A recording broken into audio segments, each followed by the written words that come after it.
All right, let's get right into it. We're looking at a recent election result from Bihar that on the surface is a real head-scratcher.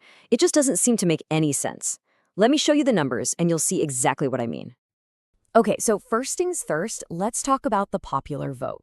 The RJD party came out on top, pulling in almost 23% of all the votes cast. That's more than any other single party. So you'd think they'd be the winners, right? Well, not so fast.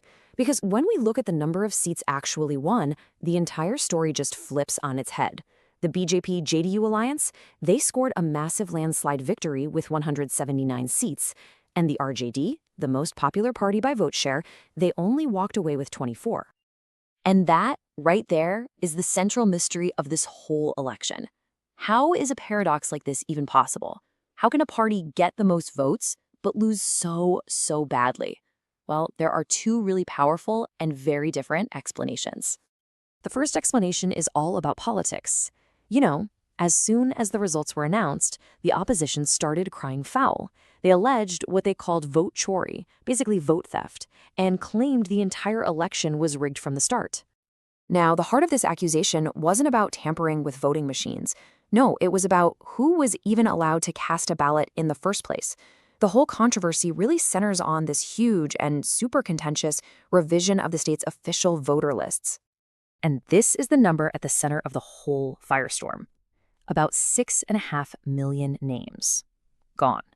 Deleted from Bihar's electoral rolls in the months just before the election, all during this process called the Special Intensive Revision, or SIR for short. So you have to understand, this wasn't just some routine update. This was the first time in over 20 years that they did a statewide door-to-door verification. Officially, the goal was simple housekeeping. Remove people who'd passed away or moved or were maybe listed twice. But for the opposition, deleting millions of voters right before an election, that set off some major alarm bells. And then things really kicked into high gear during polling week. All these specific allegations started flooding social media. We're talking claims of deliberate power cuts, security cameras near the vote storage rooms mysteriously going dark, even VVPAT slips being found just dumped on a roadside.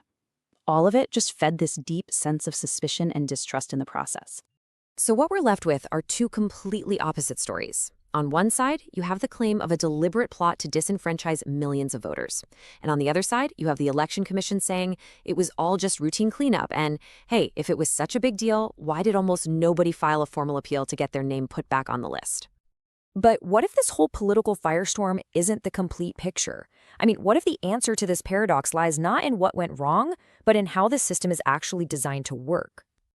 See, to really get to the bottom of the Bihar result, we have to look past the dramatic headlines and actually examine the nuts and bolts of India's democracy, its electoral system. So India, along with countries like the UK and Canada, uses a system called first past the post. You might have heard it called FPTP. On the surface, it's one of the simplest ways to run an election. Everybody gets one vote, and the person with the most votes wins. Simple, right? Well, its consequences are anything but. This example really shows you the core logic. It is a true winner-take-all race. You don't need a majority of over 50%. Nope, you just need one more vote than the next person in line. And as you can see right here, that can mean 70% of the voters end up with absolutely zero representation for their choice. And this winner-take-all feature leads directly to something that political scientists have a specific name for. They call it disproportionality. And here is the absolute key thing to understand about this. Disproportionality isn't some kind of bug or a mistake in the system. It's a fundamental mathematical feature. The system is actually designed to produce this exact kind of disconnect between the popular vote and the final outcome. And you know what? We don't even have to look that far for a perfect example. The last Bihar election back in 2020 was a textbook case of this in action. The winning alliance got a 15-seat majority based on a statewide vote share difference of just 0.03%.